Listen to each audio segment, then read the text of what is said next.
devrait pas aller dormir chez sa mère?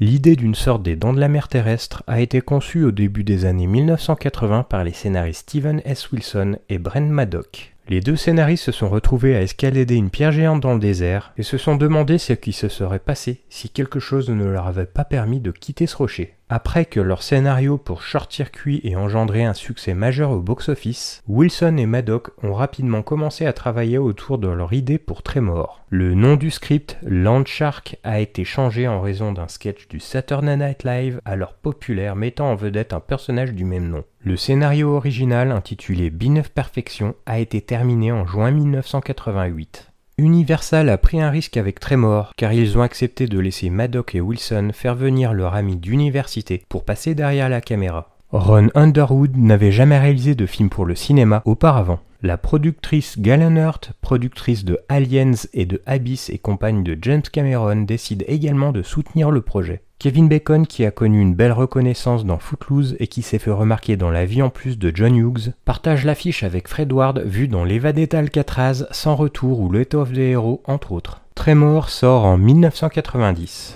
Tammy Lynn Baxter. Quelle importance? Elles sont toutes pareilles, des têtes de linotte. Oh, je me suis cassé un os. Ah, ça me fiche les glandes. Ah d'accord, mais y a pas que des désavantages, hein. Tu vas nous causer de ta bite?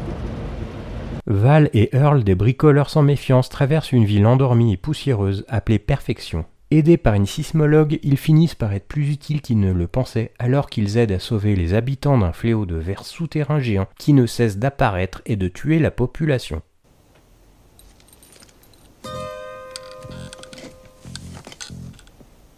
Bien que se déroulant en Arizona, il est filmé à Lone Pine en Californie avec les montagnes vues en arrière-plan.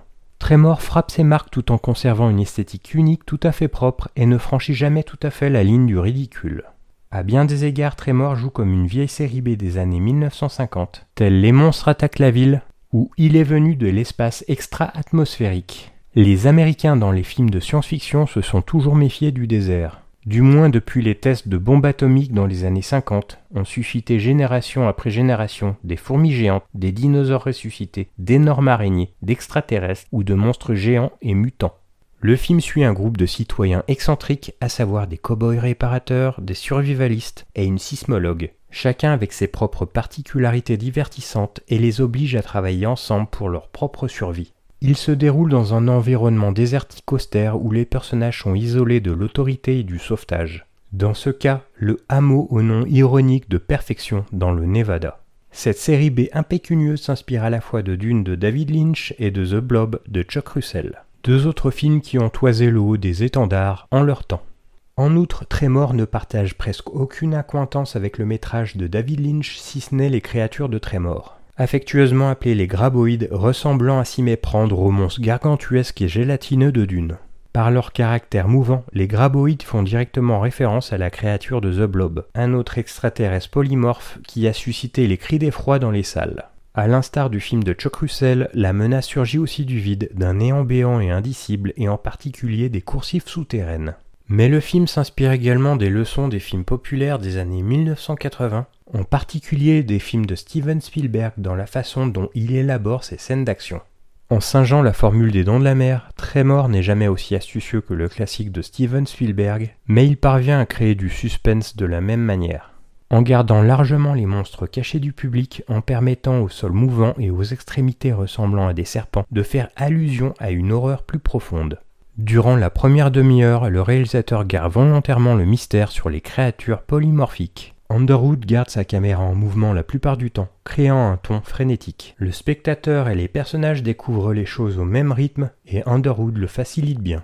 Tremor ne fonctionne pas vraiment comme un film d'horreur car c'est tout simplement pas effrayant. Mais il y a un grand sentiment de paranoïa dans le film qui est créé par des dialogues pointus et une mise en scène intelligente. La ville de Perfection est isolée géographiquement et accentue le côté sans issue et d'enfermement. Dans les scènes plus calmes et statiques, les touches comiques d'Underwood ressortent. Mais il peut aussi entrer dans le paysage grandiose. Tremor ressemble parfois à un western. La photographie est soignée et le compositeur Ernest Rust aide vraiment Underwood à faire en sorte que Tremor se sente plus grand qu'un film de monstre à petit budget de 90 minutes. Le film attire vraiment le spectateur et le retient pendant toute la durée. C'est un scénario ironique et les acteurs le jouent de cette façon.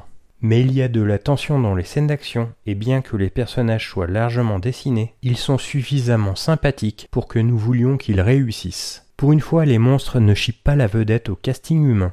Dès lors, Ron Underwood a l'idée ingénieuse de claustrer ses différents protagonistes dans un endroit désertique et sous un soleil de plomb. Contre toute attente, les graboïdes sont des animaux sagaces qui ont parfaitement repéré les failles et les fêlures de leurs futures victimes. Le réalisateur crée un portrait clair de la ville au début afin que nous ayons un sens aigu de la géographie, puis parsème la ville de détails étranges, comme un générateur défectueux dans un magasin général ou une fille qui sautille toujours sur un bâton sauteur, qui entrera en jeu plus tard dans le film. Ainsi, chaque fois que l'action se produit, Underwood fait interagir les personnages avec l'environnement qui a été établi dans les scènes précédentes, en s'appuyant sur un élément après l'autre. C'est un beau casting pour une production à petit budget. Kevin Bacon est la plus grande star, cependant bien qu'il puisse avoir son propre jeu, il n'est pas le genre d'acteur à l'époque qui peut survendre le film. Il lance à la fois son sourire ultra bright et ses one-liners avec le même effet. Fred Ward, plus bourru et réservé, est très efficace comme bras droit de Bacon. Finn Carter fait ce qu'elle peut avec le rôle d'intérêt amoureux souscrit. Il y a une histoire d'amour symbolique insérée dans le métrage. Alors que Val commence le film dans l'espoir de trouver sa femme idéale aux cheveux blonds, il est immédiatement déçu lorsque la sismologue en visite s'avère être simplement une jolie brune. Le film aurait pu être plus intrigant s'il y aurait eu une opportunité de développer la chimie entre les personnages interprétés par Kevin Bacon et Finn Carter. Mais elle est masquée par la relation des deux personnages principaux. L'alchimie entre les deux acteurs principaux qui fonctionne comme un des meilleurs body movies et impressionnant de forte amitié. Leur chimie est ce qui fait vraiment fonctionner ce film. Chaque interaction entre eux a de l'émotion, du sarcasme ou cet élément de pierre-feuille-ciseaux auquel toute personne ayant de bons amis peut s'identifier. Val et Earl sont complètement codépendants l'un de l'autre. Ils cuisinent ensemble, vivent ensemble et règlent tous les désaccords dans les jeux de pierre-feuille-ciseaux. D'ailleurs, Val perd toujours. Il est facile de voir comment ces deux-là se sont empêchés de quitter Perfection ou de poursuivre tout type d'aventure.